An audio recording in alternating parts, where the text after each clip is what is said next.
Jaipur Literature Festival is a unique celebration of writing that has grown to something bigger and more wonderful than anything we could have hoped for when we first conceived of this festival more than a decade ago. We bring this program, JLF Toronto, to you with the idea that collectively we can make a difference.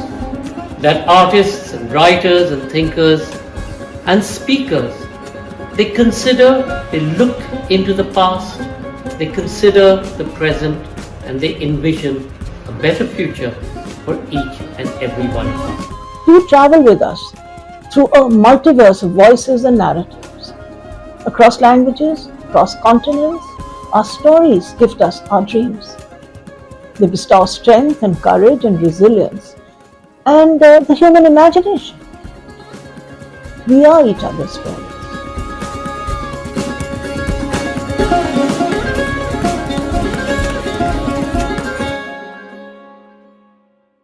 Hello everyone. On behalf of Teamwork Arts, I'd like to extend a warm welcome to you to JLF Toronto 2022. Our virtual weekend festival will include compelling conversations, powerful poetry readings, and incredible music. Our literary love letter to Canada will not only celebrate Canada's diverse talent, but also welcome internationally acclaimed authors and journalists. Writers and curators, independent booksellers, and Toronto's chief public librarian will share their perspectives on Canada's literary landscape. Our thanks most especially to Canada Council for the Arts, as well as Tolkien Main's LLP and the Young Centre for the Performing Arts in Toronto. Our gratitude to our friends of the festival and everyone who has supported JLF Toronto. I do very much hope you will join us through the weekend and be informed, engaged, inspired. I hope you will enjoy all that we have curated for you. Thank you so very much.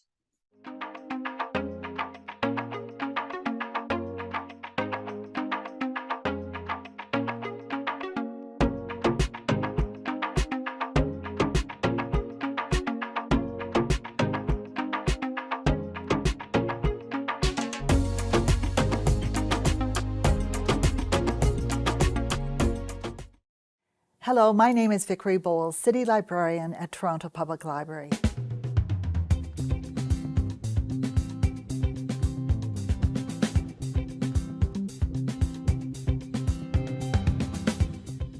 Public libraries are more important than ever in our world today. Public libraries play an important role in today's society. We're part of the literary ecosystem, and events like the Jaipur Literature Festival are raising the profiles of established and emerging authors, which is so important. Libraries are committed to equity and intellectual freedom, and as such, libraries provide equitable access to a wide range of opinions, a wide range of ideas and perspectives through our collections, our programs, and our spaces. With a diversity of Canadian authors, providing different voices, perspectives, and experiences. It's a really exciting time to be part of Canadian literature. And it's so fantastic that events like the Jaipur Literature Festival exist, because festivals like this one expose Torontonians and so many others to other cultures, to other ideas, and international perspectives. So from all of us at Toronto Public Library, congratulations on such an important initiative, and thank you so much for including us in your wonderful event.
Ladies and gentlemen, on behalf of festival co-directors Namita Gokhale and William Dalrymple, producer Sanjoy K. Roy, and all our colleagues from Teamwork Arts, we are pleased to welcome you to the virtual edition of JLF Toronto 2022.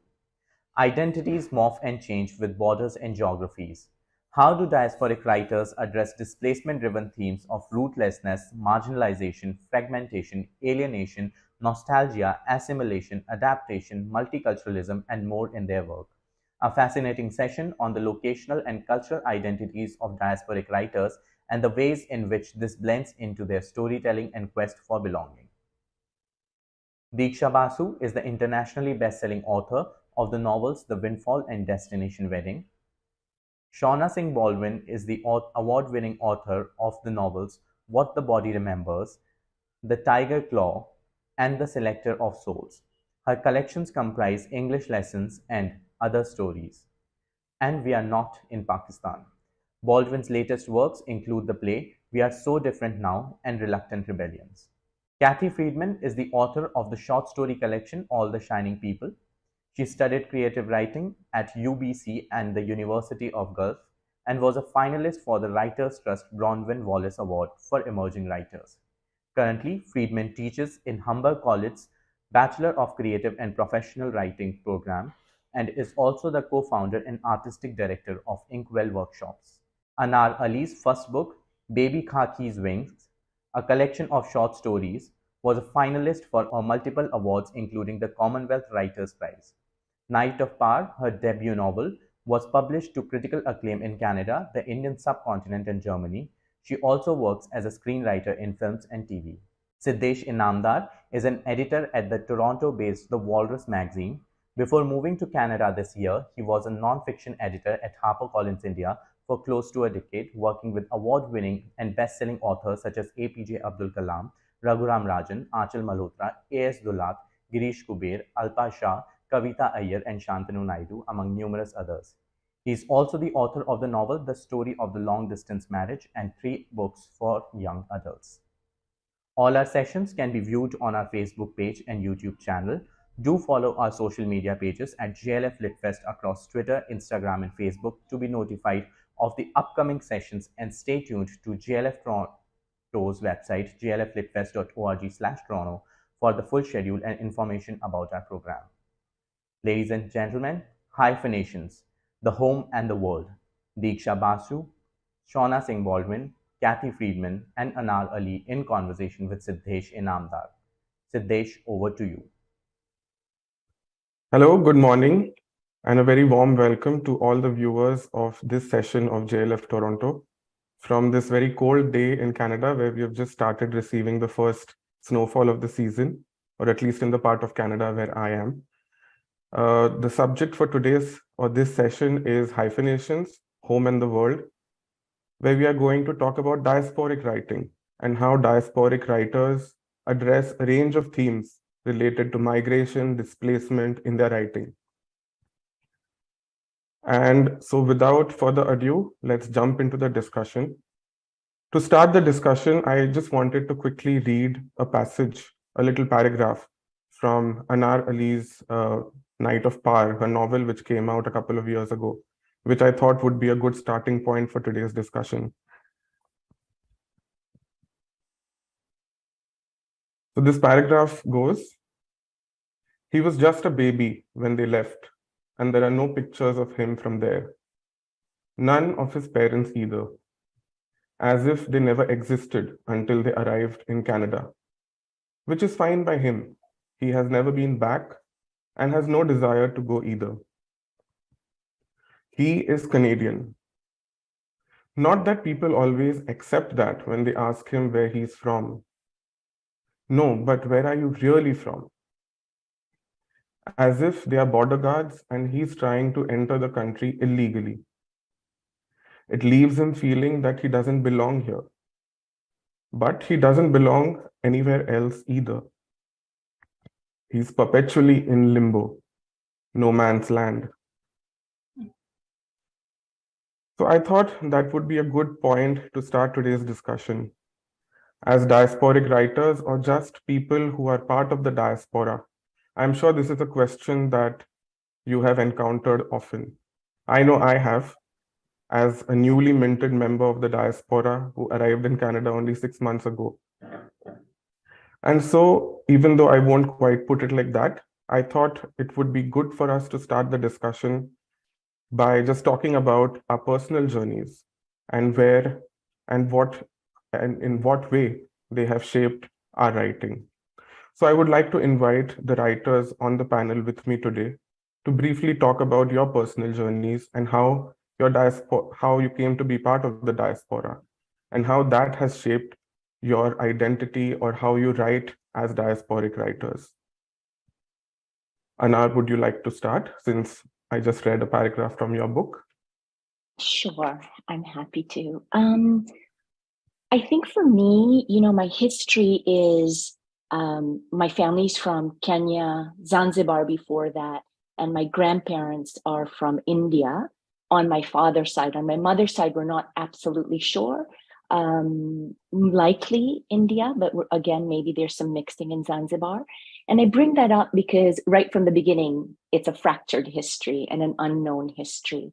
And for myself, I grew up as an Ismaili Muslim, which in the Muslim world is considered not Muslim enough. And so, there's all these different fractures that I came to realize when I came to Canada. Until then, I didn't really realize. So in many ways, being born in Africa, not really African enough, not quite Indian enough. And then also my family, I speak Kutchi, which is not a written language. And the arts itself isn't necessarily something that's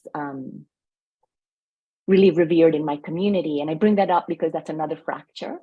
And then growing up in Canada, that also created fractures. So for me, the writing has really been about trying to coalesce those identities to try to find a sense of home.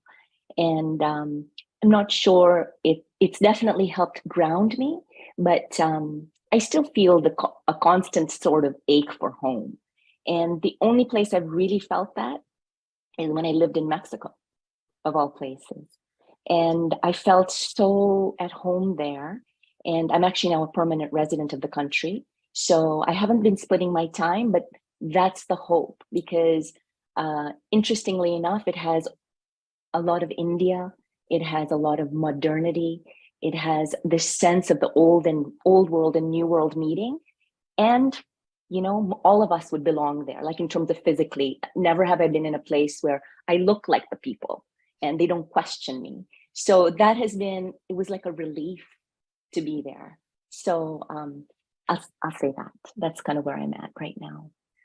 And how has your experience as a member of the diaspora shaped your writing? Your first collection of short stories, Baby Khaki's Wings, your first novel, Night of Power. Are you conscious of your identity as a diasporic writer as you're writing, or do these influences creep into your writing without you knowing, or that's just part of your being, so there's no escaping them either? What's your take on that? I think it's a bit of everything, or a bit of all those things that you mentioned. In one way, there's no escaping it. It's your body and you're living in this. And then also, I don't know how the other writers' experiences were, but my own experience is that it became very, very clear when I was working with editors. This kind of I need to explain things that was very frustrating. And I always think of Toni Morrison's words where she says, I always feel emotional saying it, but this idea that, there's always that little editor or something, or the white person sitting there, whatever you want to call it. And she always says, flick that person off when you're writing and don't worry about it. And I don't know if I've always been successful. I've often thought when I look at my writing, have I been successful at that? I'm not sure. But I do think you end up being I have felt more conscious of it than I think other writers would. I don't know about other writers. Some writers would feel. But definitely I come to my writing from a place of wanting to really look at families, gender, the sense of an ache for home, not just countries and cities, but also in our communities, in our families, and sometimes in our own bodies. So. Thank you. Thank you for that very thoughtful answer. Shauna, I would like to come to you next. I know you will have a different take because I understand that you were born in Canada, but you have also written about the immigrant and the diasporic experience, starting with your short story collection, English Lessons and Other Stories, published some 25 years back. So what has your personal journey been like, and how has that shaped your writing? Well, the diaspora that I feel most part of is actually the partition diaspora, which means that but for partition, my family my parents would never have met. I would probably be in a little village in Rawalpindi, today. So just the fact of my existence is the product of the partition of India and Pakistan. So that's one aspect. The other, very comfortable in Canada because I'm born there, So I don't have this feeling of being a migrant or an immigrant into Canada. But since my parents had that experience, and since I have that experience living in the United States, I do have an understanding of how it feels. So, when you write, you don't necessarily have the exact experience of your characters, but you certainly can relate to that experience in some fashion. So that's what I count on, really, is that scattered identity of mine, because you see, the opposite of hybridity and hyphenation is purity. And so that's what I write against. I try very hard to make sure that I reject purity, except in the case of milk or cement or gold, right? I mean, those are the things that we want to have pure, but I certainly don't want my life, my social life, to be pure, because as Malcolm Gladwell has pointed out in The Outliers, or, the hubs, the bridge people are where the richest connections are made.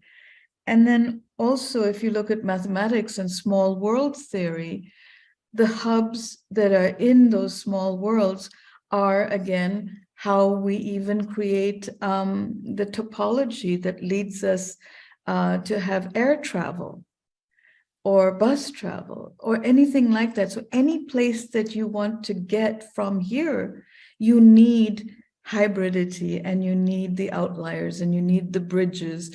And so I attempt to be that as well as to enjoy that. And so purity is the enemy, yes. And given that you've been writing for several years, you've written collections of short stories, you've written novels. How have you experienced your diasporic experience shaping your writing? Well, I think that when you want to make a character round, to rescue them from being flat, right? So what is a flat character? Well, a flat character is usually the one that has just their occupation, and they're in the background of a story. As soon as you give a character a name, you have to choose their social status. You have to choose their caste if they're Indian. You have to choose their backstory. Even if they're a teeny weeny character, you have to know so much about them to create them. So hybridity comes into it because you have to find something that you can relate to as the writer, but also something that a wider audience can relate to in the character. So I think if you're creating any characters at all, as soon as you give them a name, you're giving them the hybridity that you are going to have in conflict with something. And I mean, for me, all of the conflict in my writing comes out of the hybridity of the characters, because they're going to relate to one aspect of life, in one direction, and then say, oh no, but I belong to this other part as well. as we all do in real life, you know. I mean, fiction is a reflection of real life, and none of us are one story only. Thank you. Diksha, coming to you next. Tell us about your journey to North America and how that has shaped your writing. I loved what Shauna said about hubs, because I feel I've sort of like collected homelands along the way my whole life. Yeah. And I was born in Delhi. I grew up in Delhi. I moved around a lot. My parents are restless academics who took us along with them everywhere we went, including for like 3 months in Sweden over the summer, just wherever they sort of felt like taking us. And we went along, and I loved it. I always loved it. And I never felt like an outsider anywhere. And I think this is my parents sort of pushed this into me, where I just sort of claimed every place for myself. And I find I still do that as an adult. Now I'll go somewhere on vacation and I'll start looking up real estate, right? I'm like, oh yeah, I could live here. I could live anywhere. And so I think one of that is because I don't barter much in nostalgia. This is not to say I've achieved some kind of present mindfulness. I'm terribly anxious about the future, but I don't think much about the past. I sort of take what I have to take from it and I move on. And so I think of Delhi as home. I think of India as home. I think of Bombay as home. I think of New York as home. My husband's a New Zealander. I think of Auckland as home. And so I've just stolen all these places and allowed them to be a part of myself, rather than worrying about myself as an outsider, because, well, that's no fun. I mean, I'd rather sort of steal everything for myself. I'd rather be selfish about it and take it. And that falls into my writing, because I allow myself to dip in and out of characters who may not look like me, who may not have my background, who may not have my upbringing. I write what I don't know. I write in order to know what I want to know, not what I know. And so my writing is like the sort of bits and pieces of that. And I think my ideas of home, my ideas of belonging, it's, partially it's that I've just sort of done this my whole life. And I married someone who's similar. He's a white New Zealander who was born in Chennai. And we met in Bombay, where we were both sort of passing through. And we both have had this ease of movement through the world, which is a very privileged thing. I'm saying I'm aware of that. But we've had this ease that hopefully now, we've got 2 small children and we want to put into them as well, this ability to not see yourself constantly on the outside, because that's a lot of self-victimization that goes on these days, I think. And so this desire to take the best from what you can, because really, what are nation-state lines but arbitrary lines? What are borders? They're nothing. They're meaningless. The concept of race is meaningless. And I think we're increasingly seeing all of this break down. And it's a really exciting time for me to be working where there is more of this allowance for it to break down. Again, I speak from a very specific perspective, well aware. But I find that really fun, this ability to fantasize, this ability to go on holiday to Mexico, like you mentioned. I love Mexico City, and to think I should move here. We should live in Mexico City, and to do that everywhere I go, and to never quite put roots down. I do think about it a bit differently now that I have kids, because I see what stability does for them. I see what a home does for them, but they're resilient. Every time we pack up and move, and we've done it several times already in their young lives, they pack up and move with us. And so for me, it's been that idea of hubs that you were saying, but this collecting homes. And I think that's also partially, I'm very good at making friends, and I hold on to friends, and friends mean a lot to me. And these are friends from every walk of life, friends from every city that I've lived in, every neighborhood I've lived in. Social media and the phones obviously make it easier, but I'm very good at staying in touch with people. And I think that speaks to also this sort of collection of abundance, these riches that I feel so lucky to have, be it culturally, be it socially, however I want to define it. And that's what I hope I bring into my writing. I've been very fortunate, unlike what Anar was saying, I've been very fortunate to have a team in North America, which is, where my books usually go first. I have a team that's never asked me to explain myself. I have a team that has allowed me to write as if I were writing for my grandmother in a housing complex in Delhi. And I've been so grateful for that. I have not had that pushback. So that's been the experience so far, and what I sort of hope to keep bringing into it. And right now I'm sitting in Brooklyn. There's a Greek Orthodox church behind me. And maybe I could pop into a service there as well. Have you I written really, as different people?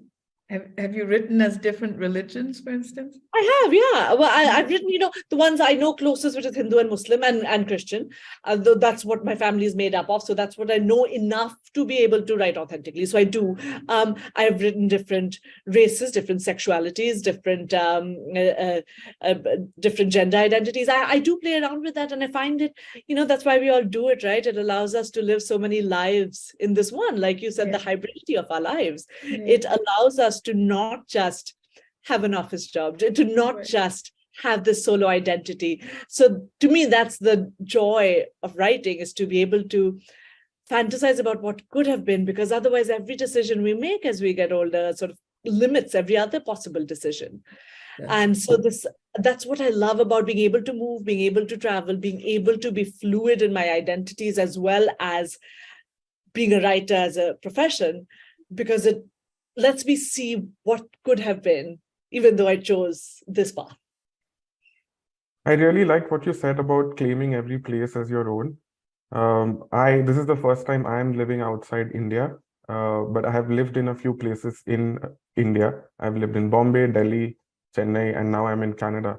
And I find that claiming each place as your own is really the only way to make something of your life in that new place.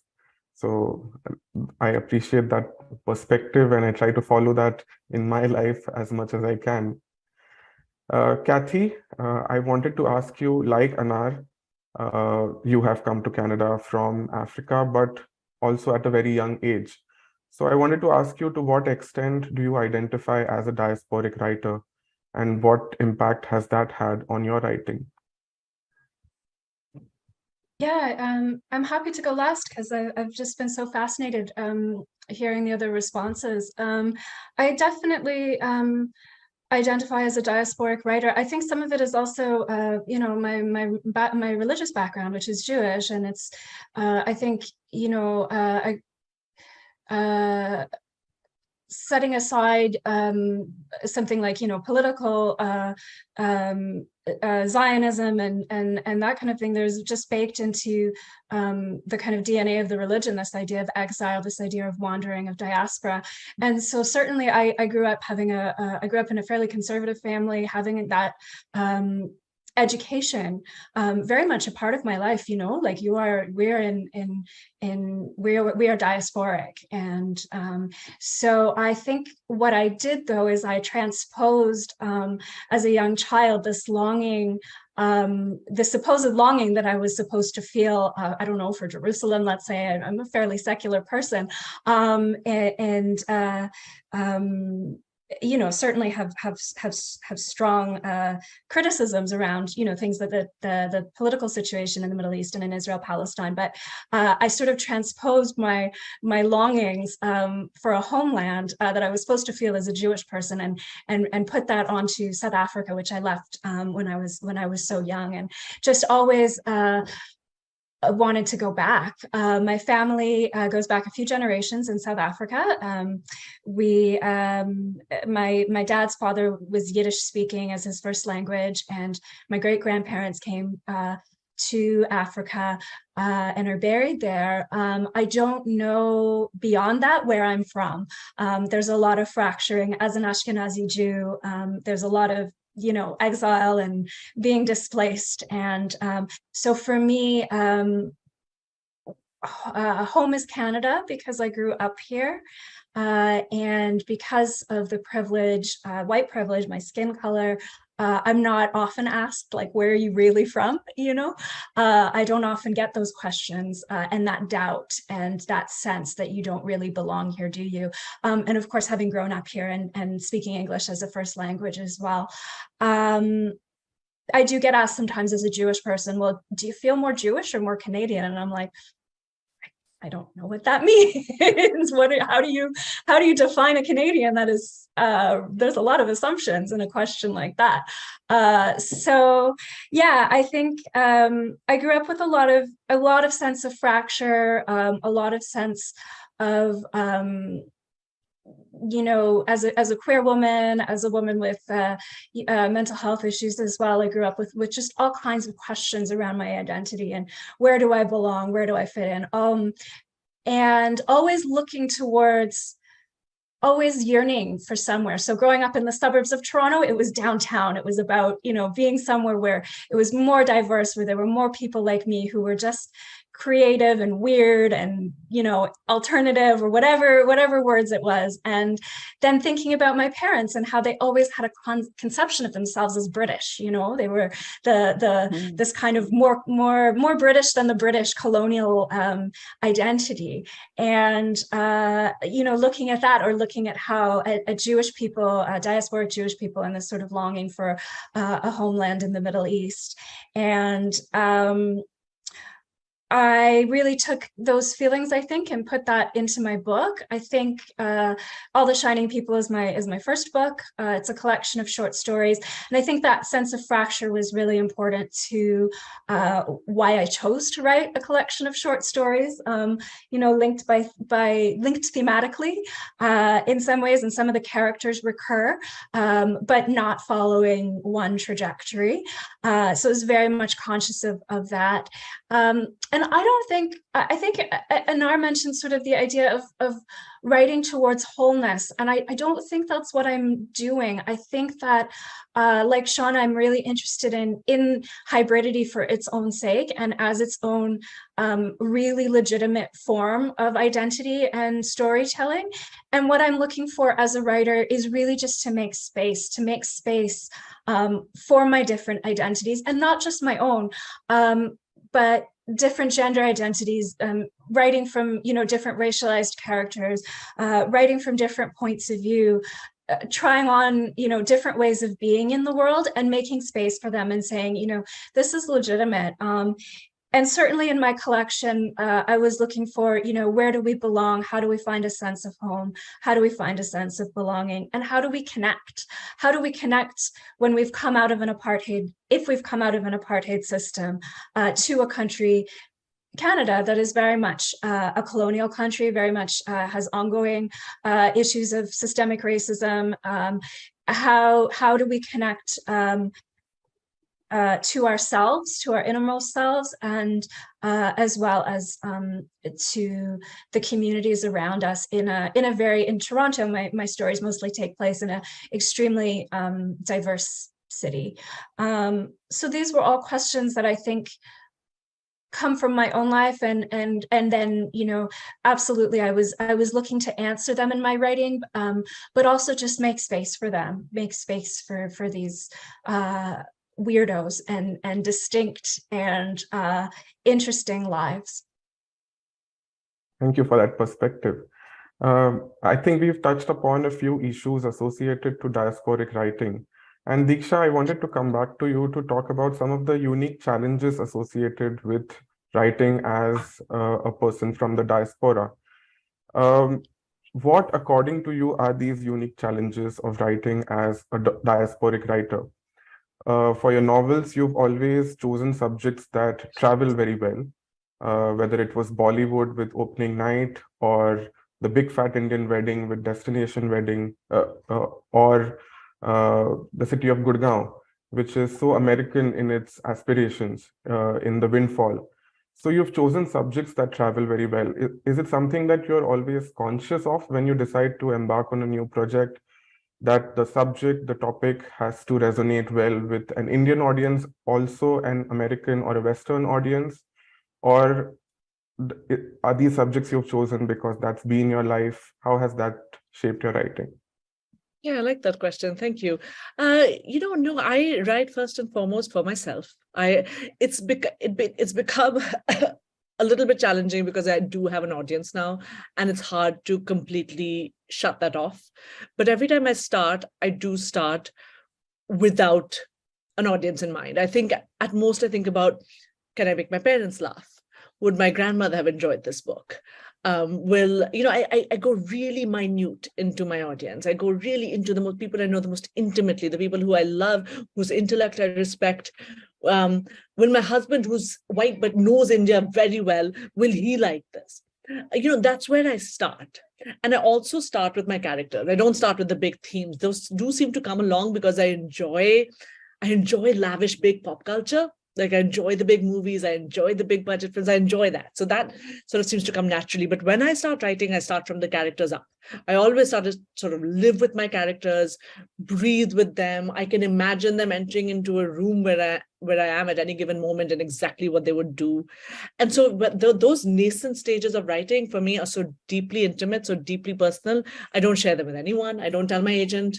I don't tell my husband. I don't tell my parents. I sort of start to live and breathe with these characters, imagine them existing in the world.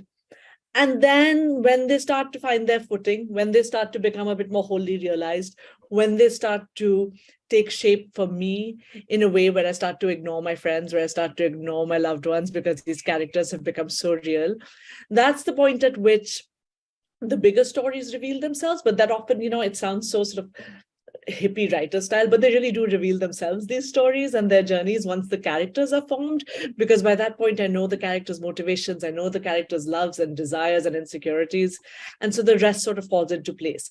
I have to say, with The Windfall, which was my sort of big North American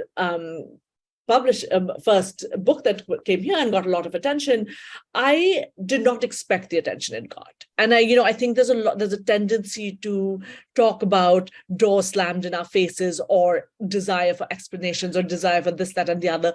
But I actually had the book went into auction, and I went into these meetings with these white editors and like, oh, this could be my grandmother in Westchester.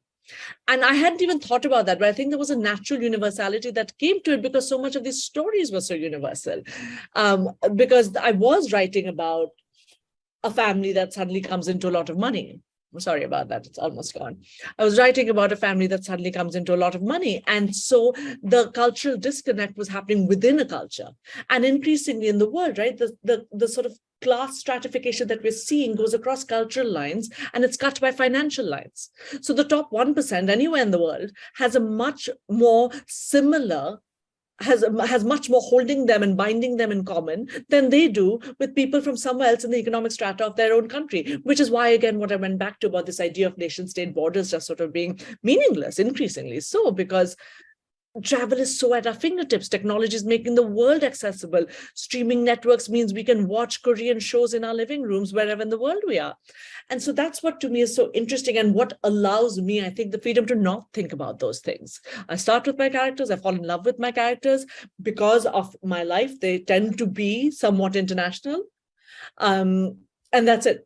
And then I sort of go from there. So no, these are not things I consciously think about. In fact, increasingly, I try very hard not to think about these things and to go back to the fiction, because I'm not writing fiction to educate. I'm not writing fiction to teach. I'm writing fiction to entertain. And I think sometimes writers lose sight of activism versus fiction, and they don't always have to be tightly braided together. You can just sort of write without explaining my Indianness. That's what I aim to do. Shauna, I wanted to touch upon a different element of diasporic writing. How gendered do you think is the diasporic experience? I was reading English lessons and other stories, and you often write from the woman's perspective, from the woman's voice, whether it's Rawalpindi 1919 or Montreal 1962, Toronto 1984. There is this gradual progression through the generations, and the concerns of the diasporic voice change. So how gendered do you think that experience is? Well, it's very gendered. Question for sorry. Sorry, Shauna. Sorry. Okay.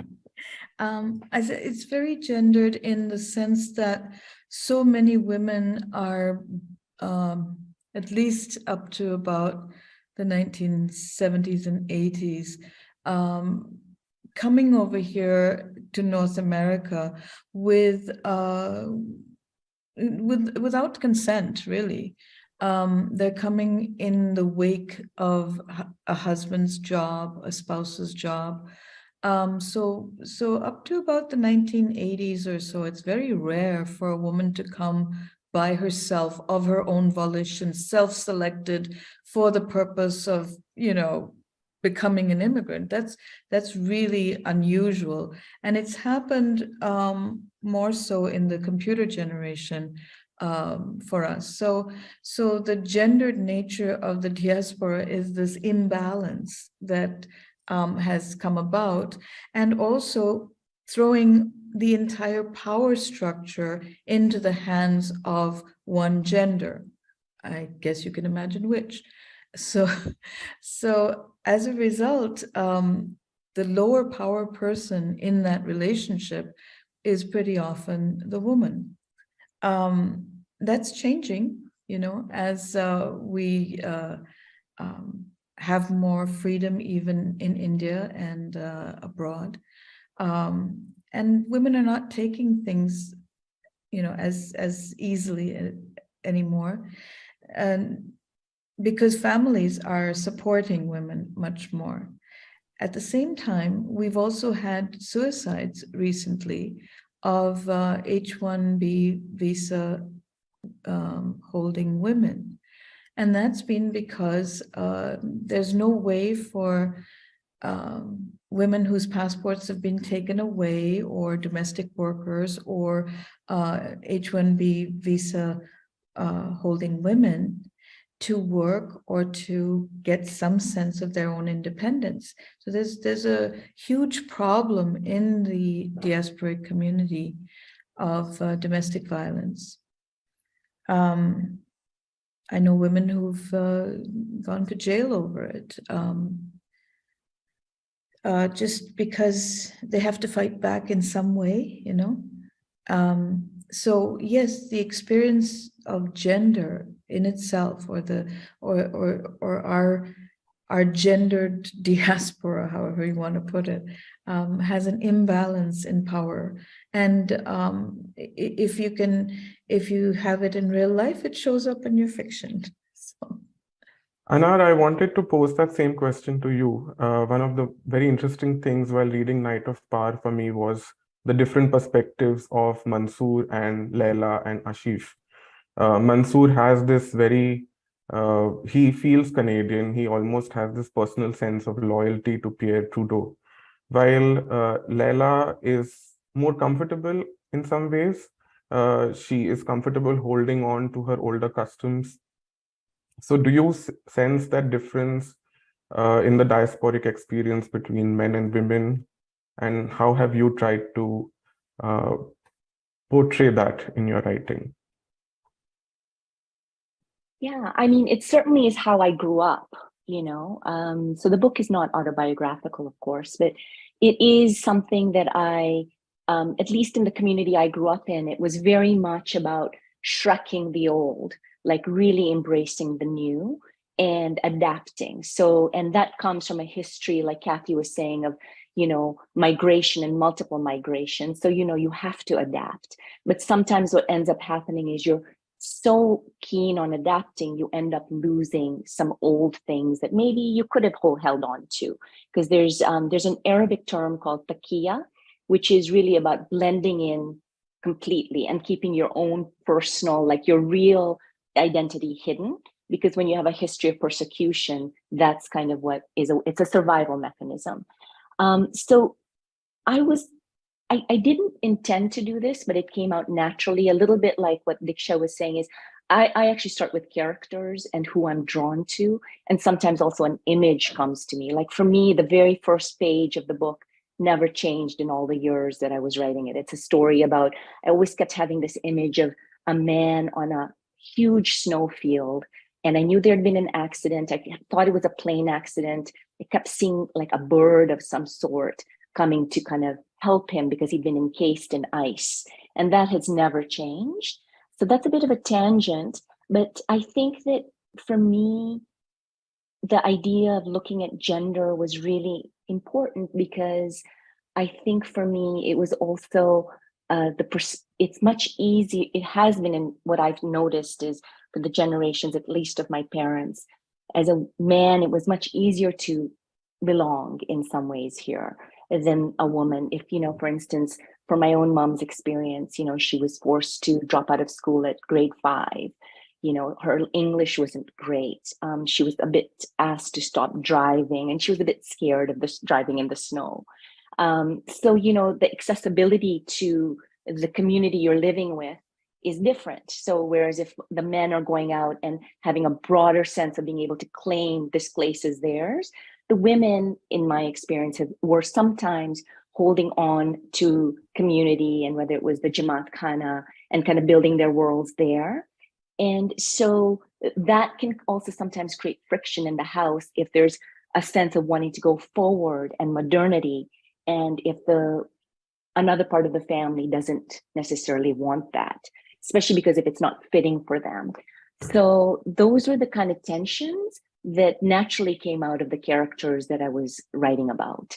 And then Ashif as the son, which often happens in certain diasporic or immigrant families, is trying to reconcile all these things, So kind of circling back to what Kathy said, I know there's this idea of, I'm not writing necessarily towards wholeness, but I'm writing towards a sense of taking all those fractures and making something of it. Because if you're grounded, for me, it's felt like that the ground is always shifting under me. So writing has been a place to create home, and gender plays quite a role in it for me. I don't know if that made sense. I hope it did. Yeah. It did. And I understand we are running out of time, but I wanted to come back to you, Kathy, to end the session, because as I was reading All the Shining People, I felt that the stories take us to the heart of what we are discussing right now, which is this quest for belonging. You briefly touched upon that when you spoke earlier, but I wanted to talk about the sense that I got while reading the stories, that all these characters are searching for their safe space, which is also something you mentioned, that you wanted to create space for these characters, whether it's the model who's stripping herself emotionally as well as literally, or the 5 or 6-year-old boy who's moving to Canada and he's internalizing all that guilt and trauma of the move. So that is something I found quite unique about the story. So I wondered if you wanted to elaborate on this attempt to create space for your characters, and this attempt on the characters' part to search for a safe space of their own in the world.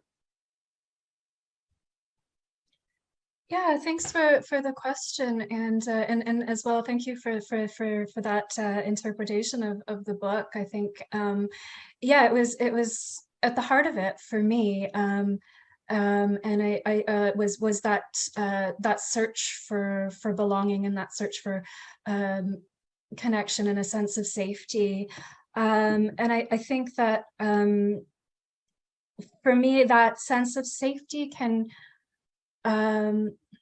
It comes from within ourselves, but it can also only be found, I think, in community or in connection, whether it's to other people or whether it's to the land, to our environment. There was a quote from the Chicana writer, Gloria Anzaldúa, that really, really influenced me when I was writing the book initially. And she says, she's a wonderful writer and theorist who writes about hybridity and borders and crossing borderlands or living at a borderland. And she says, there's no such thing, there's no pure object and there's no pure subject. We are implicated in each other's lives. And I just love that, and it very much goes back to the South African philosophy of Ubuntu, and that our humanity is bound up in each other's. And I think that yeah, when I was writing the book, and even the title sort of gestures towards that, just the idea of finding a place where we can just kind of exhale and be, and how fraught it can be to find that place, and how difficult, whether we're migrants, whether we just feel like we don't fit in. I think I really identified with the gender dynamics that Shauna and I were talking about as well, that what I found in my family as well was that my mother was very much still connected, much more connected to South Africa than my father.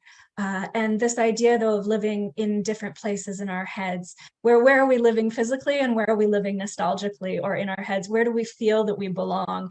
Where do we feel we are? Again, speaking to this kind of a very British sense of identity. It's like, well, we were never British. We came from the shtetl in Eastern Europe, like my family never lived in England. And yet there's such a focus on Englishness and Europeanness, which of course is very colonial. And how do we break out of these mindsets? I'm very inspired by and wanting to delve more into Yiddish culture and more into this culture where you can, I don't know the language, for example, I'd love to learn the language and learn more, read more Yiddish literature, even in translation, because to me, there's very much a sense of like, we make our home where we are, and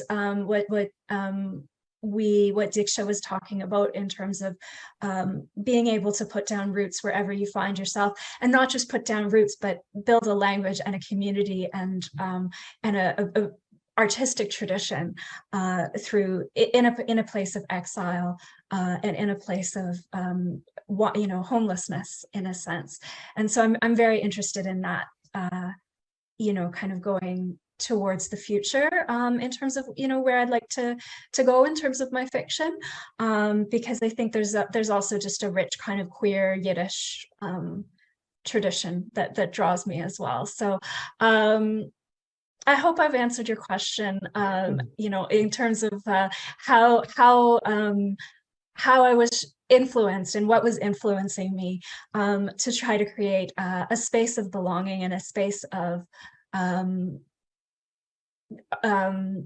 the value in hybridity and the value in some of these fractures that so many of us experience. Thank you for that perspective, Kathy. And I think we are completely out of time now, but I think that's a beautiful note to end the session on. Just the idea of making a home for yourself and putting down roots where you are. Thank you so much. Thank you, Diksha, Shauna, Kathy, Anal, and Siddesh for that wonderful session. And sincere thanks to everyone that joined us online for this virtual edition of JLF Toronto. We'll be back in person next year. We would like to thank all our partners for their support. Now, it's our pleasure to present poet Louis Bernice Half reading The Past is Always Our Present.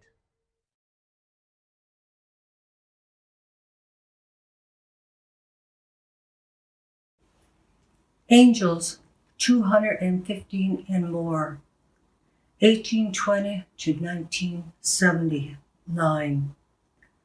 The past is always our present. A cradle board hangs from a tree. A beaded moss bag is folded in a small chest. A child's moccasin is tucked into a skunk pipe bag. Children's shoes in a ghost dance. A mother clutches these, palms held against her face. A river runs between her fingers. A small boy covered in soot. On all fours, a naked toddler plays in the water, while her gookum skirt is wet to her calves.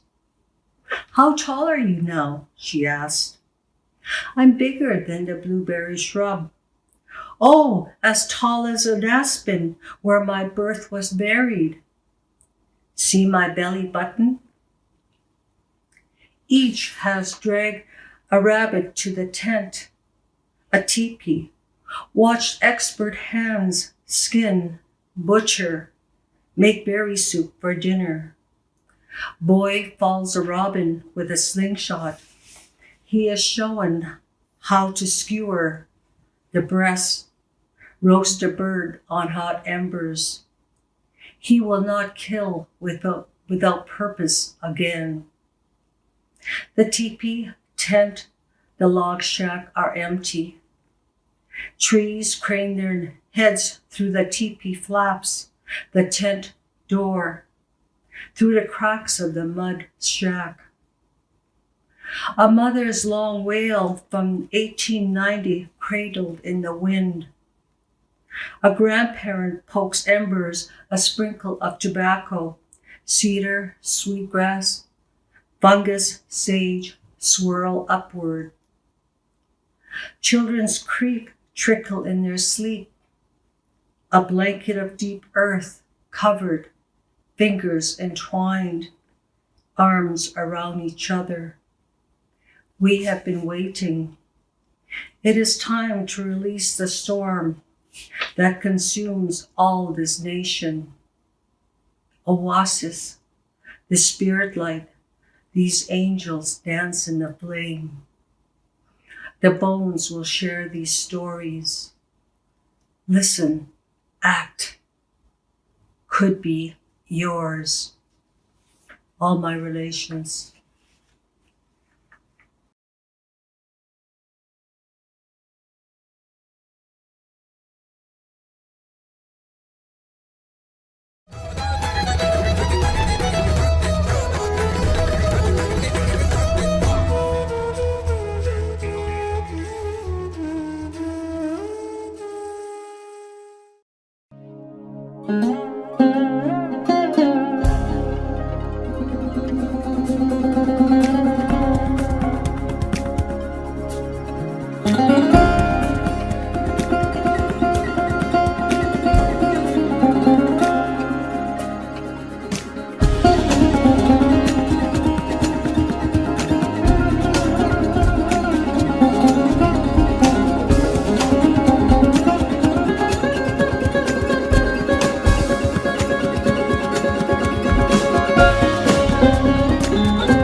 Jaipur Literature Festival is a unique celebration of writing that has grown to something bigger and more wonderful than anything we could have hoped for when we first conceived of this festival more than a decade ago. We bring this program, JLF Toronto, to you with the idea that collectively we can make a difference.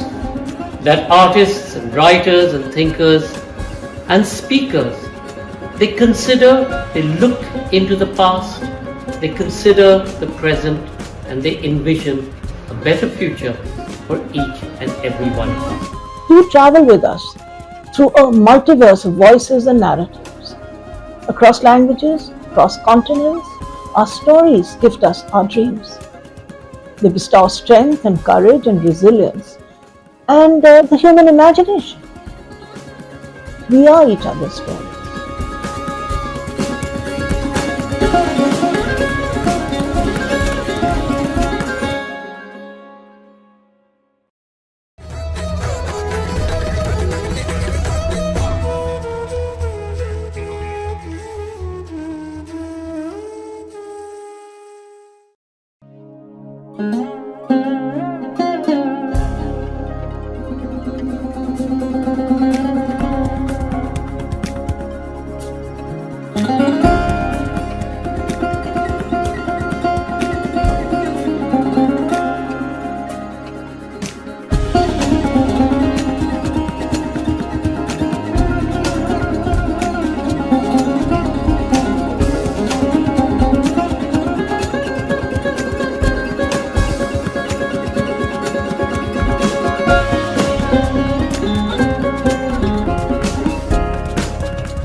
Jaipur Literature Festival is a unique celebration of writing that has grown to something bigger and more wonderful than anything we could have hoped for when we first conceived of this festival more than a decade ago. We bring this program, JLF Toronto, to you with the idea that collectively we can make a difference.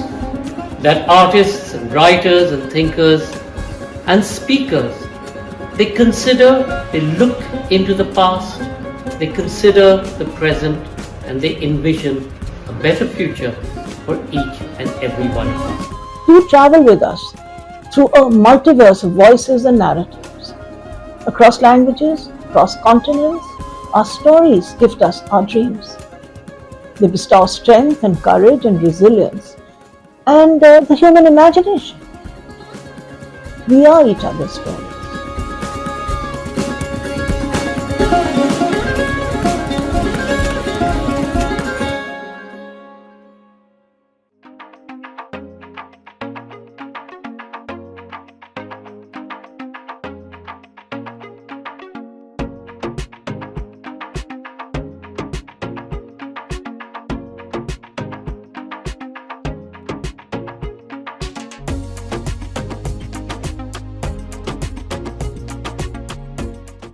My name is Anjula Gogia. I am the retail manager and events coordinator at Another Story Bookshop located in Toronto.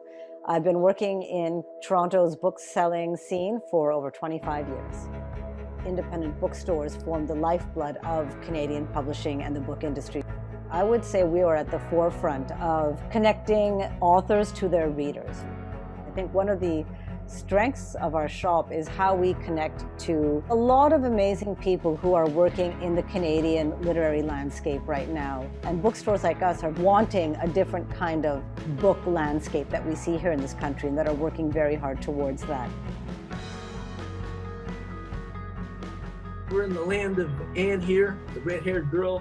Lucy Bly Montgomery has written this book in 1908. My name is Charles Mills, and I've been operating the Bookman in Charlottetown, Prince Edward Island for 32 years now. The bookstore is a living, breathing thing. It's part and parcel of the community. The Bookman is an evolution of the community.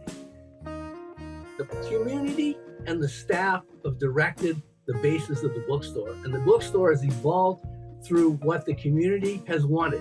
The customer base at the Bookman has been with us for basically 50 years. Now, the thing about this diverse customer base, it's allowed us to stock a broad range of esoteric books on all subject matters. And some of these books are classics that go on forever. This is the land of Anne of Green Gables. I wish to welcome you all to Prince Edward Island. If you're in town, you come by the Bookman and you won't be disappointed.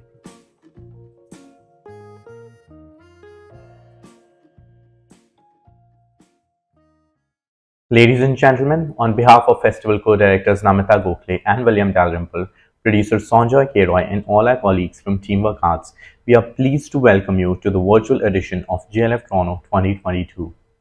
The wow literally translates to "Come in, you're welcome, there's room." The word and its translation is the essence of Shane Chartrand's latest work, The Wow, Progressive Indigenous Cuisine. Along with co-author Jennifer Cockrell-King, Chartrand explores the influence of culture, identity, people and stories on his culinary career. In a book that combines recipes, interviews and photographs, they tackle the nuances of creating a progressive Indigenous cuisine rooted in ancient heritage while employing modern culinary techniques and knowledge. Madhushri Ghosh's Khabar, an immigrant journey of food, memory and family, deconstructs the way South Asian chefs maintain the elusive ties to their homelands while innovating traditional recipes in foreign kitchens. Together in this session, these three insightful writers reflect on the profound ability of food cultures to evolve while staying connected with the history of communities and cultures. Shane M. Chartrand represents one of Canada's leading chefs and is actively involved in the re-emergence of Indigenous cuisine in Canada. He has competed on television's Chopped Canada, Iron Chef Canada, and Fridge Wars. He is a judge on Wall of Chefs and has also featured in the award-winning documentary series Red Chef Revival. Jennifer Cockrell is a food culture writer and author of Food and the City, Urban Agriculture and the New Food Revolution, Food Artisans of the Okanagan, and the co-author of The Wow, Progressive Indigenous Cuisine. She is currently working on a book about seeds, seed saving, and seed bank around the world. Madhushri Ghosh, author of Khabar, An Immigrant Journey of Food, Memory, and Family, a food narrative memoir, works in oncology diagnostics and is a social justice activist. Her work has been awarded the 2020 Notable Mention in the Best American Essays in Food Writing and has been published in the New York Times, Washington Post, Long Reads, Catapult, Guernica, Bomb, Vogue India, High Country News, The Rumpus, Dame, Hippocampus, and others. All our sessions can be viewed on our Facebook page and YouTube channel. Do follow our social media pages at JLF Litfest across Twitter, Instagram, and Facebook to be notified of the upcoming sessions, and stay tuned to jlflitfest.org/Toronto for the full schedule and information about our speakers. Ladies and gentlemen, flavors of the past, dreams of the future, food and memory. Shane M. Sharkland and Jennifer Cockrell King in conversation with Madhushri Ghosh. Madhushri, over to you. Thank you so much, Anubhav, for the introduction, and welcome, Jennifer, and welcome, Shane. How are you doing? All right. Let's start with the book. First of all, congratulations. This is an amazing, amazing book that I have right here. And this is bedtime reading. This is kitchen reading. This is everything that I needed in my life, but I'm sure all the viewers and the readers appreciate this. Based on that conversation, I'd like to hear from you, Shane. How did the thought start after WOW? And when did it lead to a book? Well, the thing is, I've always wanted to write a book. I just never, I've got a list of things that I still want to do. Whether they come true or whether they get close to coming true is basically the way I kind of do my thing. Like, I mean, I never expected a book to be I did not expect it to be this big. I was thinking kind of like, I don't know, coffee table-esque stuff, something you can kind of flick through and get some interesting ideas, but I didn't know it was going to go to life stories. Me and Jen got to know each other on a very personal note with this journey as well. But this book is was never intended. I always dreamed it was going to happen, but I didn't think it was going to be this successful. And it was just a thought. But the thing is, somebody else got us together. Like, me and Jen didn't just come up, that we didn't just discuss this. We met at some seminar or whatever, and then we just decided that we were going to write a book. That's not how it even started. Jen can go a little deeper on that, but like, we met people who knew people who knew people. And then boom, me and Jen are talking about a book. And I didn't even know how serious Jen really wanted to take it, to be honest. Because she's a writer. She's got her own life. She's got her own. And then all of a sudden, I show up and just say, hey, you want to write a book? And then she was down with it. And then it started from there. But to be honest, you're asking a question that I've never even asked Jen, of why she said yes to that. So maybe she can even explain that part. Yeah, I think I'm a science girl, so I'll talk about Brownian motion, which is, if you add a color, food color into water, and if it's like, let's say green, each green molecule is going to touch the other water molecule, and slowly the entire glass of water turns green. So it's, what are your interactions that you have to lead to a green glass of water? So I feel like that's what WOW is. It's, people who knew each other, how you connected, what happened. So Jennifer, please do let me know. How was your thought process behind this? Sure. I had been writing about food for 10 years, 15 years. I'd published a couple of books, and I'd heard about Shane, and we'd met each other at some events, but I had never actually, had a conversation with him. And a mutual friend of ours basically said, Shane wants to write a book. Is it okay if he calls you? And I said, of course, I'll tell him whatever he needs to know about how to write a book. And, it's a lot more difficult than many people think. It takes a lot more time than most people realize.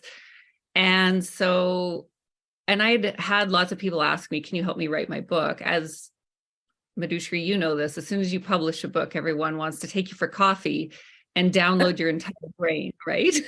I think it's more take you for drinks, so then you're pliable. So I got a phone call actually one day from Shane, and it was just this instant connection, actually. So we were chatting on the phone. Shane is a really personable interesting, genuine person. And immediately I was drawn into his personality, and he was just light and fun. And it was just at a time where I thought, I can help Shane. I can help get him from point A to point B, maybe introduce him to publishers, maybe get him a writer, somebody from the Indigenous community, because that would have been a natural instinct as well, to have somebody who's an Indigenous writer help Shane write his book. Anyways, we chat. We have a good time. We talk all the time. He jokes around. He lifts me up when I'm feeling down. We do the same for one another. And after going a certain distance down the road for months and months and months about talking about this, he just kept saying, "You're the writer. I want you to write the book." So it took me a while to say yes, not because I didn't want to commit the time, but I didn't know if I was the right person. But I'm happy with Shane's laser focus that this was what we were going to do. That's great. Yeah, I mean, if you read, I'm just going to keep showing this book because it's so fascinating. Just how it looks, the feel of the book, the war paint. I think as soon as you see this, you can't put it down. So both of you did an amazing job. I think this is what food collaborations should be. Writing collaborations should be where you're respectful of each other, but also try to bring the best of each other out. So thank you for that. So let's go down the path of talking about flavors of the past, because Shane, this is a very ambitious book. It's not, I would love to say, the 75 recipes in there are great.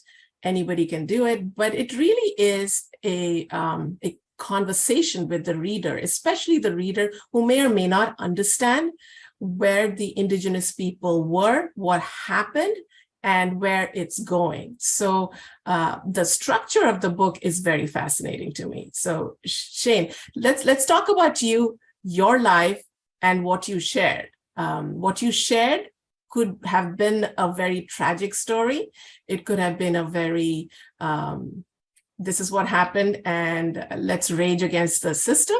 And yet what you've done is a very hopeful one. So how did you think about it? Or was it always your plan, given your ancestry, your heritage, and the fact that there are multiple Indigenous communities that are based on the food that you create and how you are now? Well, the thing was, there was never any intent to talk about my life and my upbringing. That had nothing to do with the book initially. But I'm also an Aries. And if you believe in signs, I'm very, I'm a competitor.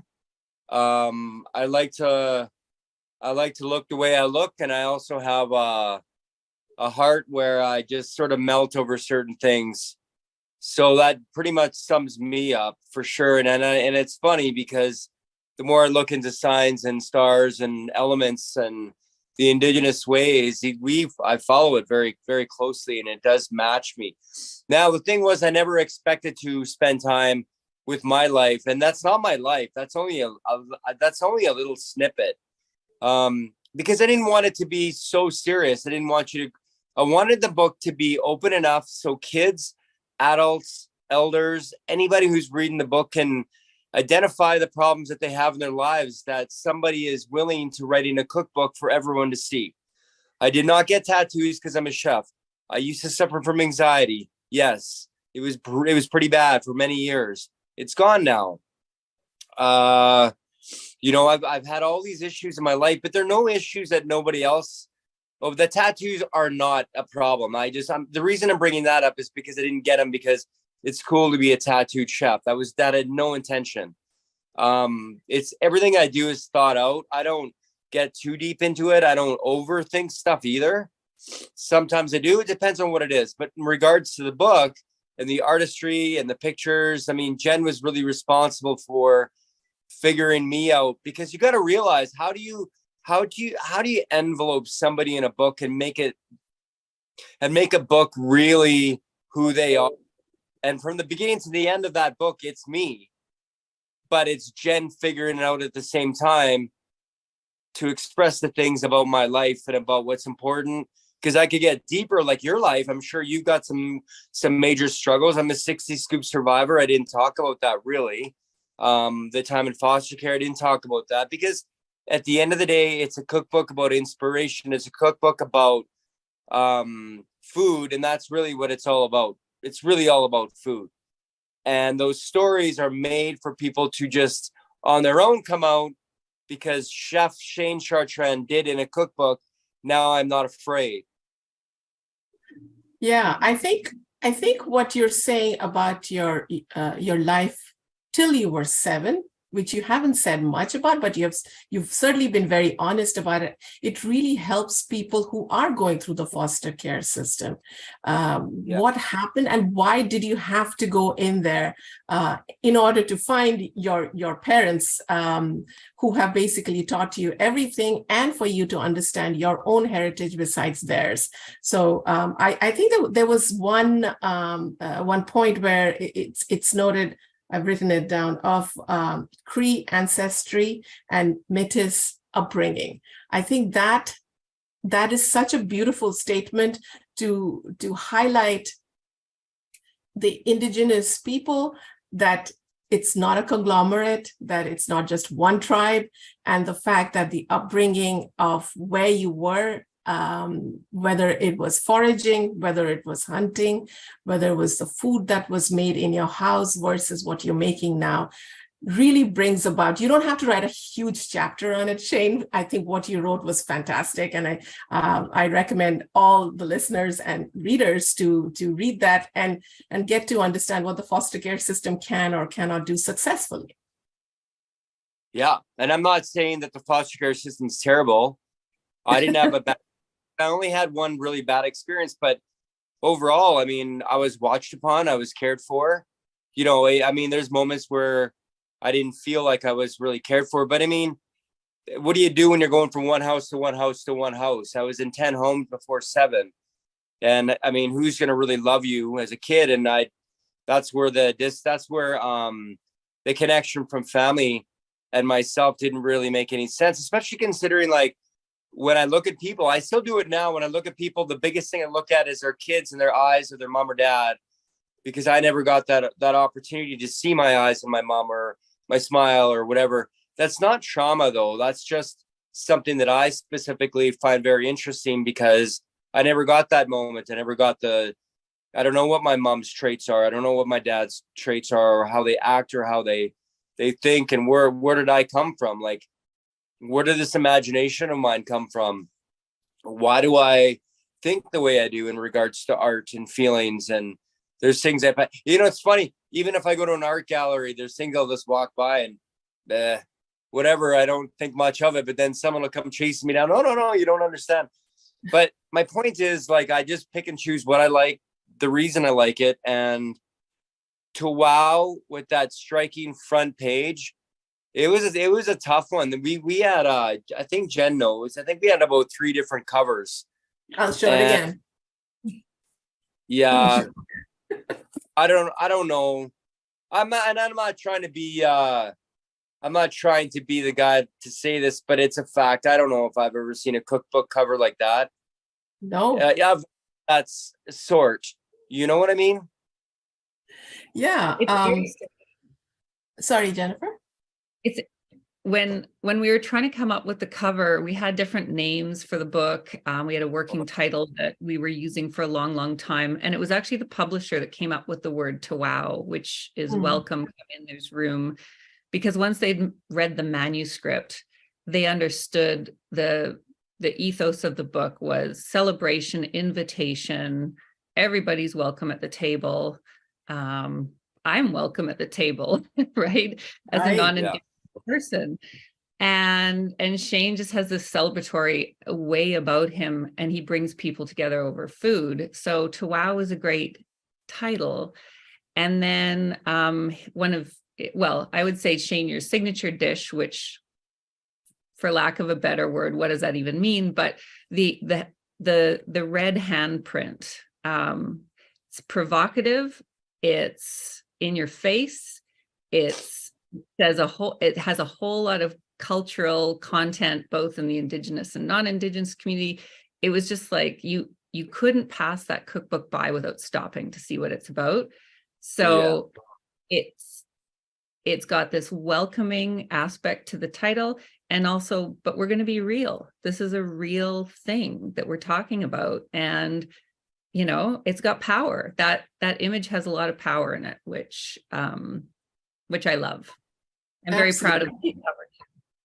I feel like there is a subversiveness to a title that is not from the English dictionary, primarily because, I mean, my book, khabar, is a Bengali word. I chose it specifically, and my publishers were very interested in that because it's also a play on a Hindi or Urdu word, khabar, which is news. And I wanted to use food. Khabar means food in Bengali. Food and news. What do you talk about when you talk about food? So I feel Tawau is very similar in that, one, you get to learn a non-indigenous word.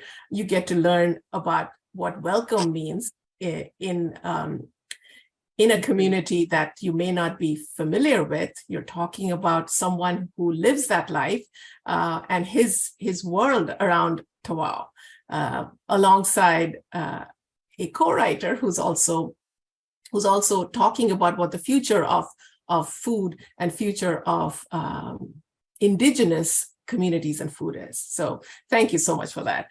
I wanted to change this slightly and talk a little bit more about this being more than a cookbook. In that, Shane, you've used interviews, you've used little snippets of people who've influenced you or you're working with, including your parents, as well as the tattoo artist, and Chef Ryan O'Flynn. So could you talk about that? How did you choose them? And what was the purpose behind it? That is not standard cookbook fare. Yeah, and the funny thing is, some of those people are friends. They're not close friends. They're just people that I know.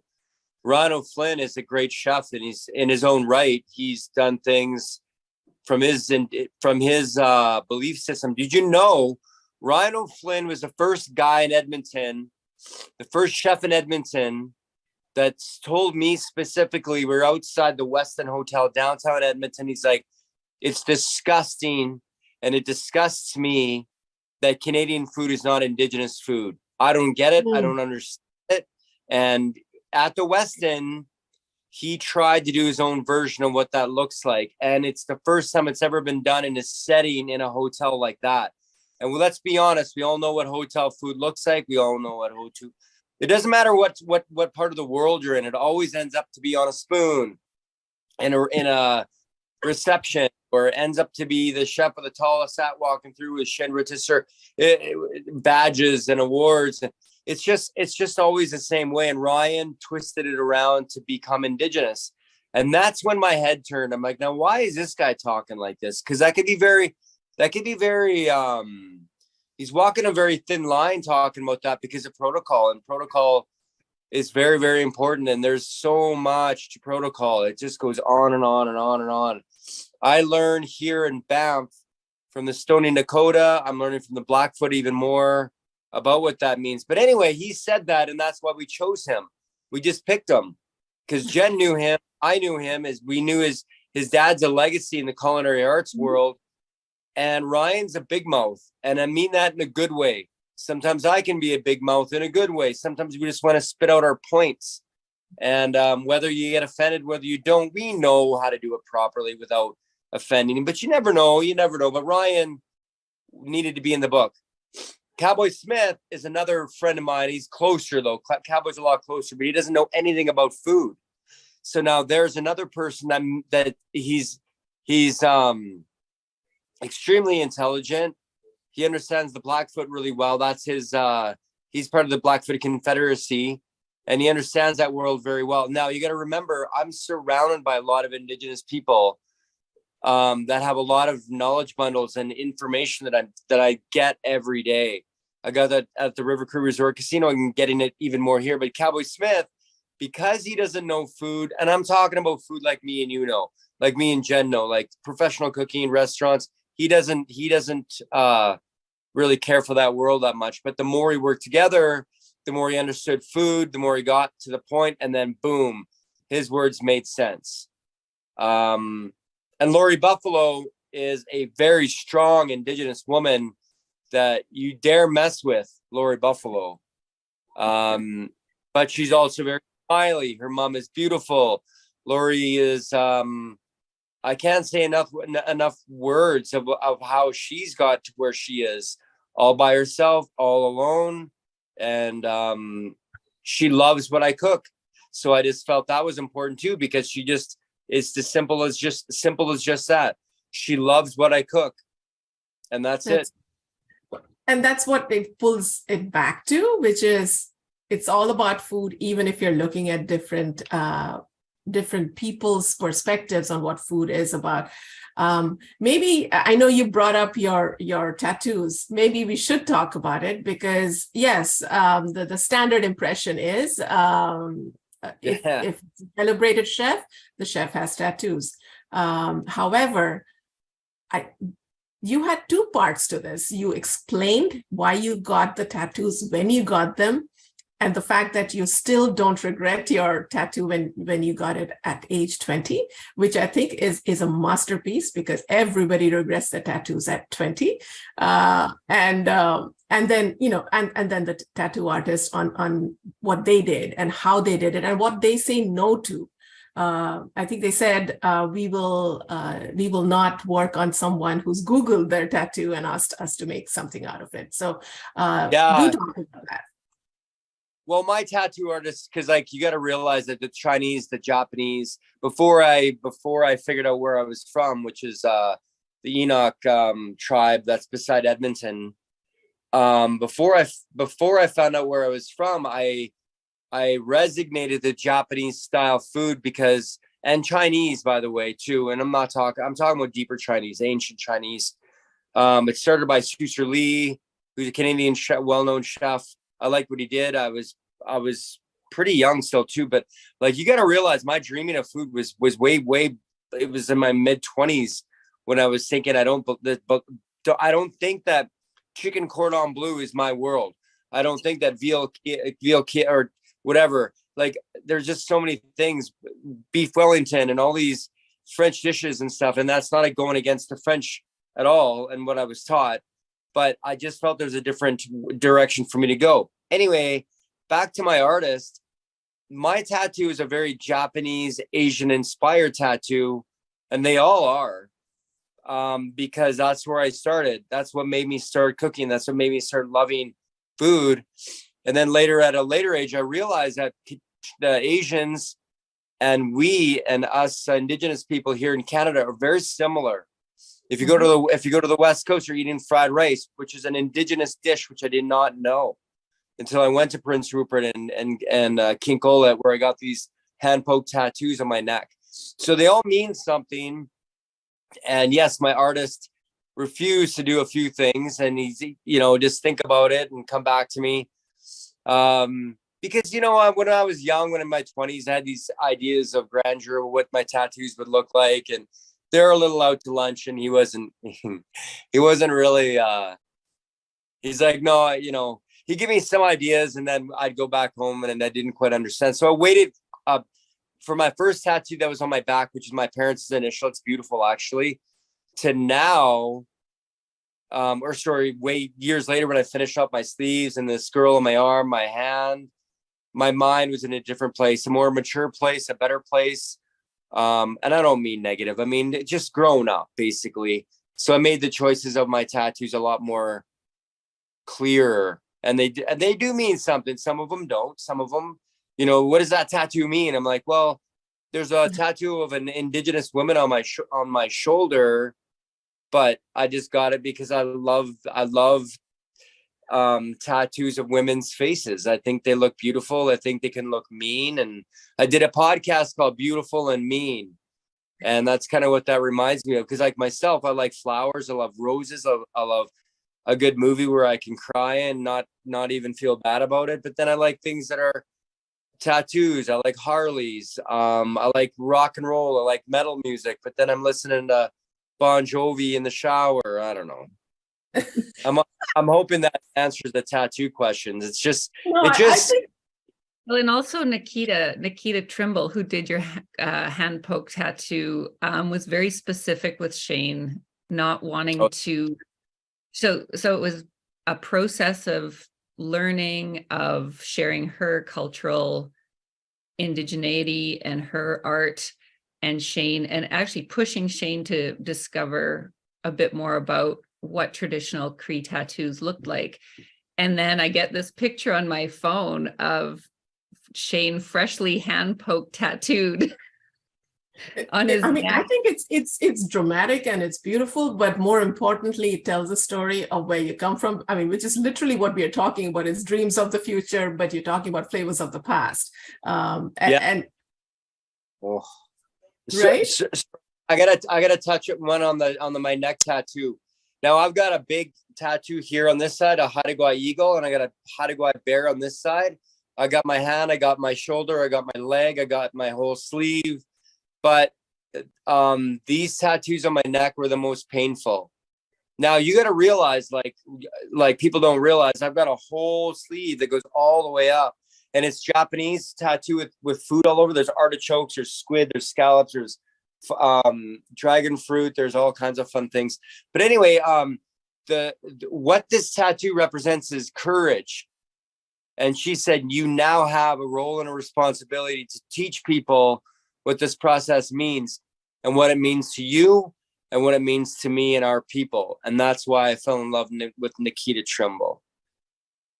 I think everybody fell in love with Nikita Trimble. That essay will stay with me forever.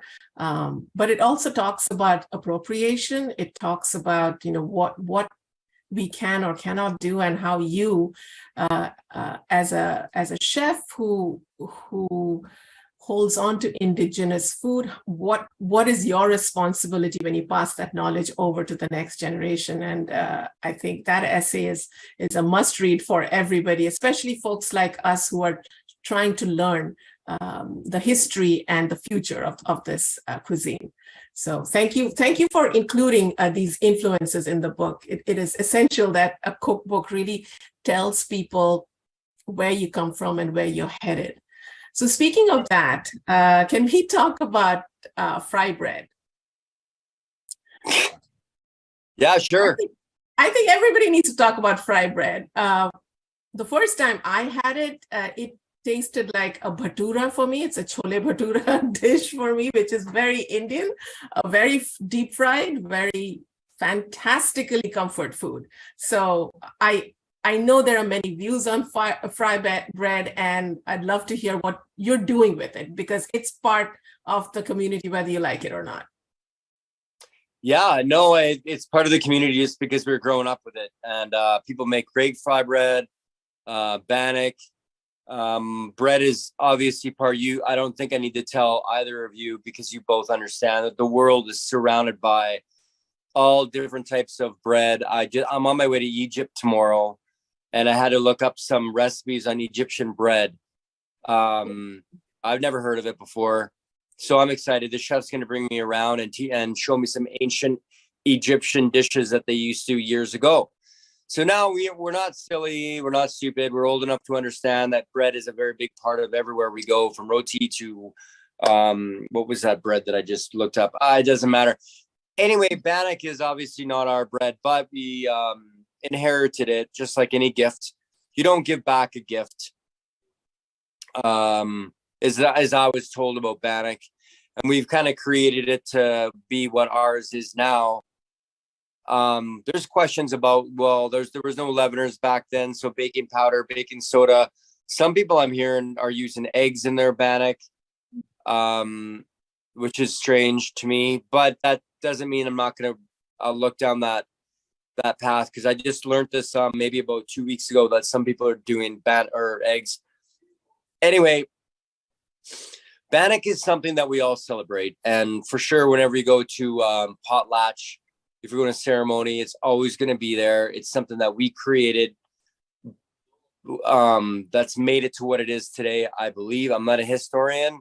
I don't remember what bannock would have tasted like, 200 years ago.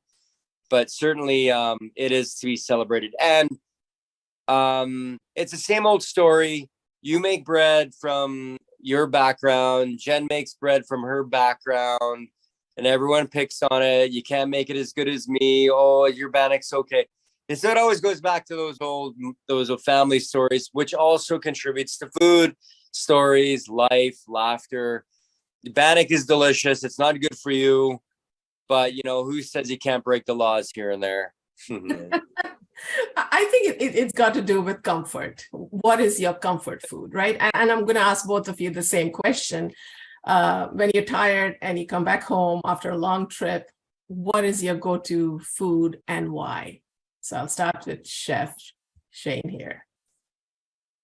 When I go, okay, so then I'll think about when I come back here from my long trip I'm going to take. It's always going to be, and it always is, it's a pretty standard answer, I think, that we're all going to say. It's going to be your chilies, your stews, your bread, something to warm your soul and make you sleep and with a big smile on your face. I mean, how many, it's funny.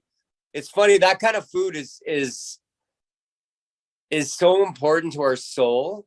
And when I sat there, I was doing ceremony here in Banff at a place called Cave and Basin. And we had this stew with rice in it. And it's also going back to the Chinese, because we don't necessarily totally know the truth about the Chinese versus the indigenous. If we were here before them the same time, we don't know. So rice is a very big part of our food world.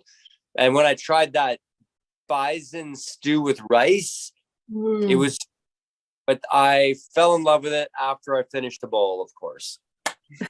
Of course. Yeah, we have to talk about bison before we go, but so hold that thought. Jennifer. Well, there's something magical about, a good dumpling. And basically I have memories of coming home from school. Shane and I both grew up in a very cold part of Canada, the north of Canada, the northern part of Canada, but not the north, I should say. And you come home from school and mom had made, stew or some sort of turkey soup, but dropped little dumplings on top, and they would steam and they would absorb some of the delicious flavors. So yeah, soup and carbohydrate. Fantastic. Yeah, I mean, what do you need? What do you need when you're cold and you want to be comforted is some form of stew or soup. Thank you for that. Shane, I wanted to talk about bison. The reason why I say that is it's number one, you're talking about foraging and you're talking about hunting growing up. So that's certainly part of your life. But more importantly, bison is not a South Asian thing because obviously they don't wander Southern Asia or China for that matter. But also if you're looking at American food or so-called Western food, bison is not the go-to red meat. It's not. Right. And in South Asia, I'm just drawing parallels. That's why I find your book so fascinating. In South Asia, I've talked a lot about goat meat because rest of the world eats goat meat, but not America. And I feel like bison has a similar quality. And I love how you have actively shown the different parts of the animal that can be used and how you as indigenous people, you don't waste any part of the animal. So talk about bison dishes that you put in the book, but also what it means to you. It's funny because I'm going through something right now today where I can't get bison tongue into the resort. And they say it's because it's part of the brain, part of the head. So the bison head certified. I think, Jen, you know this, no? Yeah, there's through the industrial food system, there's parts, there's so much waste. Yeah. So in our world, we use everything. And when we shoot a bison, some people will actually pray. I've never done it before. It's just a part of the learning process about you shoot an animal, then you gotta pray and thank the animal for giving its life and stuff like this. But I mean, the whole thing about using every single cut is important because It's just sustainability. It's as simple as that. The flavor of bison, though, is definitely different. It's a lot stronger. It's a lot more red in color. I just got some bison sirloins in the other day. It definitely has a gamier flavor than regular beef. And it doesn't even matter what kind of beef. It could be like AAA, it could be prime. It does not taste the same. And when your body is used to that kind of flavor, that kind of intensity, you're just used to it. Obviously, this gets into things like diabetes and issues with dietary restrictions and but using every single part of the bison is important for clothing, for obviously for weapons, and for everything that goes along with it. So that's it. That's a normal kind of survival. Those are just basic survival tips. Anyone would do it anyways, but it's also how you do it, and it's also how different and how creative you become. I think sometimes if I was to live way back then, how creative I would be to use all the different cuts of meat or not. I don't know. But here's one last thing I'll leave with bison. It's all delicious. It's totally different in taste. Goat is obviously something I like. And I'll tell you why I like goat is because goat is flavorful. It's oily. It's got a different type of flavor, very strong forward. And what people forget about goat is the fact that it's just, there's so much flavor that you can play with. Bison isn't as strong, but bison's strong in a different direction. It's kind of hard to explain. But I think when you come down to San Diego, I'll make it for you, and then you can tell me. Well, a lot of people have made goat at their homes. A lot of my friends from India, from all over, and you can't compare. We know this already, though. We can't compare restaurant food here in Edmonton or Calgary or anywhere really compared to home Indian food or Sri Lankan food or anything in that area. It's unbelievable. Oh my God. And it's funny because even the vegetarian food blows my mind. Yeah, because 30% of the population is that, but also, the latest thing that's happening is, what is gluten-free, what is vegan. And if you really look at it, Indian food, we've never struggled with that. We've had so many different. You're right. And Right? and so that along with Europeans is like the Mediterranean, lots of fresh flavor with very little and delicious and just cracks you forward. Indigenous food with the bison and the pemmican, little different because of where we are. It gets minus 45 here. It can. I mean, it's been quite a few years, but I mean, still, that's ice sticking together weather.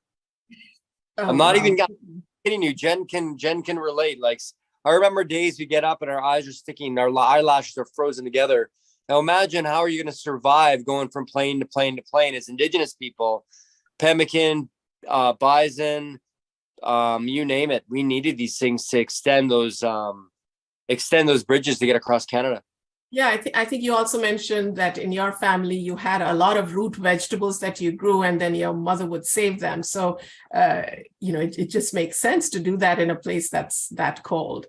I'm going to change this topic a little bit and ask Jennifer about your book on seed and seed saving. You've talked about it a little bit, and it doesn't have much to do with Tawau right now, but it certainly has everything to do with dreams of the future and food and memory. So can we get a little bit on that? Sure, thank you.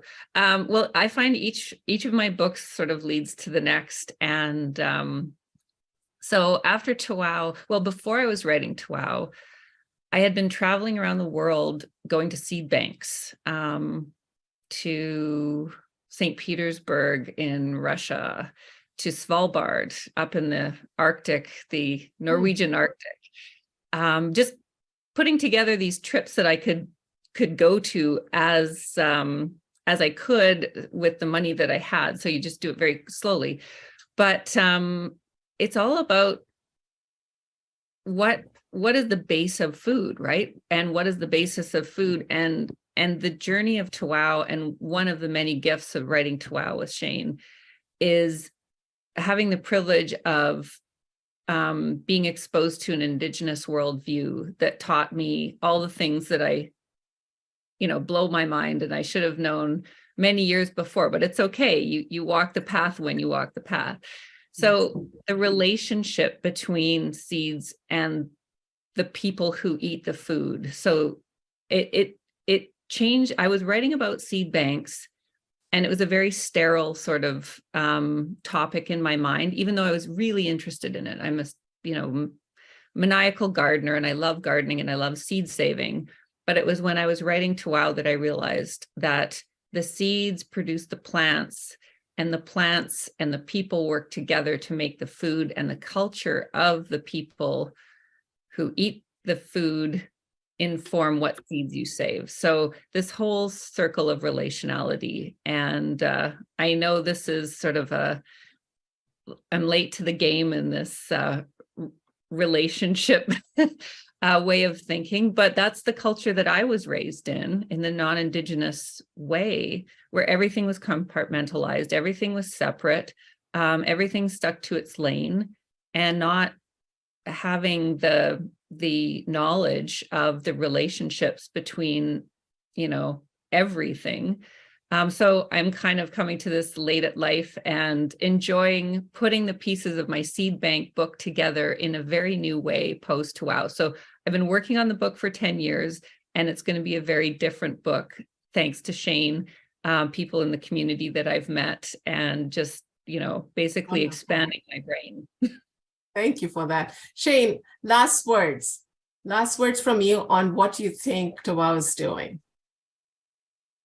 And what you're doing. My last words on what I think Wow is doing. Yes. Well, I'll say that I'm surprised how good it's doing, but I keep forgetting about it. I'm not gonna lie to you. Like because every time I get a copy, I tend to give it away. That's just the way I am, and I never really. I haven't even read the whole thing. I'm not going to lie to you. Tell me that's not terrible. It's not terrible. It's just sweet. I mean, imagine if you were to be able to do a video of us doing this book together, the behind the scenes, same as you too, right? I mean, your moments of frustration, your moments of personal issues, your life, your family, your kids, your moments where you had to put it on pause and or push stop to clear some things away, and then you get back to it and you're like, what am I doing this for? Is this even worth my time? Like, I mean, we know we're not going to make any money. The whole point of this book was to make a big impact. I'm not kidding you. You can ask Jen, that was the point, was to write a book to make a big solid impact on what Indigenous food means, my life, and make people feel warm, welcome. They want to eat, they want to be involved, and maybe we can change some lives in this somehow. I don't know how we change lives in words, in books. And I know you seminars and stuff, I get it, but in a cookbook, I don't know if you can do that in a cookbook. So yeah, I am so thrilled. I don't know what to tell you. No, you should be so proud. I think you have certainly changed my life and everybody else who reads this book. So thank you both. Thank you, Shane. Thank you, Jennifer, for the time. And we will end the recording here, but thank you again for all your time and best of luck for the future. Thanks. Thank you. Thank you, Shane, Jennifer, and Madhushri, and sincere thanks to everyone that joined us online for this virtual edition of JLF Toronto. We'll be back in person next year. We would like to thank all our partners for their support. It's a pleasure to now present poet Neil Daswani. Hello everyone, I'm Neil Daswani from Singapore, and today I'll be reading poems from my latest book, All the Shades of Truth. Many of these poems use the lingua franca of the pandemic to cover the tragic all the way to the whimsical. Many of us experience personal loss due to this hateful virus. We do need to honor all the doctors who selflessly fought to save lives. Alas, they didn't always succeed. The first two poems are dedicated to these themes. Comrade Fallen. Comrade, you who have left and gone for now, like the moment when the rain has ceased, we grapple to fathom the why and how, held close in our memory, you are not deceased. On to the next poem, Be Not Too Hard. Be not too hard on yourself, be not too hard. We all know that you've done your very best. You kept the vigil and you stood on guard. You've handheld this soul that sought to rest. For the next poem, Fiscal, I combine accounting parlance with the emotionality of loss. Fiscal. Go pluck from behind the accountant's ear his mighty sword, the one that spews out ink in red, and draw a crimson line beneath this awful year. Sign the ledger of your loss wherever you have bled. How many years will it take to amortize this cost? Can we truly mark to market all that we have lost? Final entries still dangle, our frozen lives suspended. Our closing stalk of sadness, too many times amended. Book closures for the year is what we term a fiscal end. Alas, the journal of this journey is most likely to extend. Have we truly learnt our lessons? Are we ready to accrue? Perhaps in all these trials, we'll find the balance to renew. The next poem is about the most oft-heard phrase on Zoom calls. You're on mute. One touch of a button, a nudge of the screen to make yourself heard and not just be seen. They couldn't hear you, but you sure heard them, seeking your pearls of wisdom, awaiting your gem, your punchline rehearsed, ready to give it your all. In your fumbling embarrassment, you exited the call. Thank you.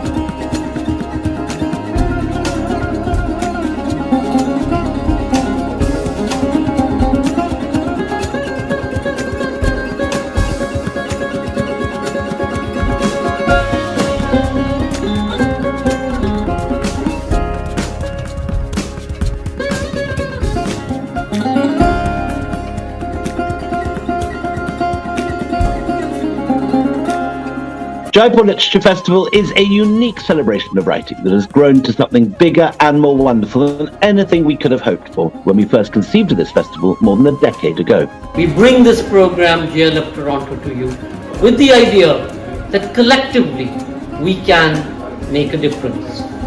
That artists and writers and thinkers and speakers, they look into the past, they consider the present, and they envision a better future for each and every one of us. Do travel with us through a multiverse of voices and narratives. Across languages, across continents, our stories gift us our dreams. They bestow strength and courage and resilience and the human imagination. We are each other's stories.